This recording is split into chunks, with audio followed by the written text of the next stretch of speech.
It'd be nice to look at that from an automotive point of view, which you have experience in as well, which is kind of new to me. So I'm keen to hear your experience. Basically, in your world of consumer electronics, the products have to be able to be made in hundreds of thousands of millions of pieces. Well, and then that's why they had to really set a very systematic process to confirm that the product is really ready before going to mass production, because otherwise all kinds of problems come out, right?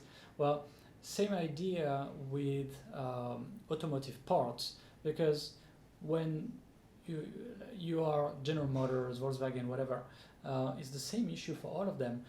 When they design a new vehicle, they don't plan to make 5,000 vehicles, right? They plan to make hopefully 300,000 a year or more for a certain time, and then there's going to be maybe a new model that might just be a few aesthetic changes and a few adjustments, but it's mostly the same thing. So they try to keep that model, to keep the life cycle a little bit longer, right? But hopefully it's millions of pieces for a bestseller vehicle.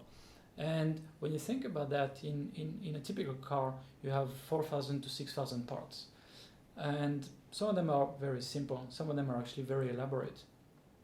And if one of these parts, one of the supplier of these parts has problems, it can impact everything. It can cause the assembly lines in the car manufacturing plants to actually stop, which is extremely expensive. Yeah. Because that's a huge operation. So, and also if they have some problems and they need to qualify a new manufacturer for that part, then they have to run a lot of new safety testing and a lot of new approbations from the bodies that would authorize a new vehicle to be on the road, right? So it's something that they really don't want to do. So they have a very heavy process for qualifying a part for a new vehicle, right? A new part, because they pretty much all of them are custom made, right? The vast majority of them. So on the OEM side, what they call the OEM in the industry, so the Volkswagen, the Toyota, and so on, they have a process. Usually in North America and Europe, they call it PPAP, Production Part Approval Process. It forces the manufacturer of each of these parts to go through a certain process. And when you look at it from the manufacturer point of view, it's called the APQP, Advanced Production Approval Process. Yes, I think that's what it is. And basically, it's more or less the same validation phases as what you mentioned for consumer electronics. Obviously, the design concept at the beginning, right, has to be firmed up, and the requirements and everything. And then you start to design the product, but as early as possible, you try to do concurrent engineering, where at the same time, you also start to work with the manufacturer and you start to define the manufacturing process. So for some of them, they're very common, it's not very complicated. For some of them, when they try to do something really new, then it's a lot more work. Then over time, at one point the product design is frozen, then the process design is frozen, then they have some in-depth validations, and it's pretty much the same as what you mentioned, doing some pilot runs after the tooling has been made, defining and confirming the measurement system, actually to confirm for sure that it is okay at the manufacturer site, because they don't want to do any kind of inspections. They want to be able to receive the parts and right away assemble. It's right there on the assembly line. The operator is going to grab it, put it in the vehicle. That's the idea. So the quality management system at the manufacturer has to be approved. The fixtures, the tooling, the dies, all of this has to be confirmed, and they have to get to the point where they do pilot runs with, as you said, it's really the same idea.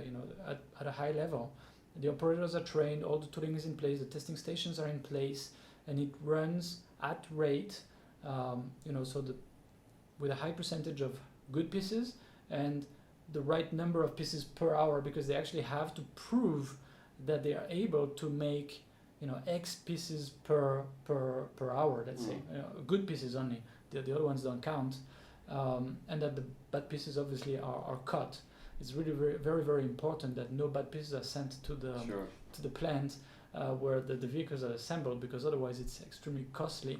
It might even cause you know, return of the vehicle for repairing and so on. It gets very messy.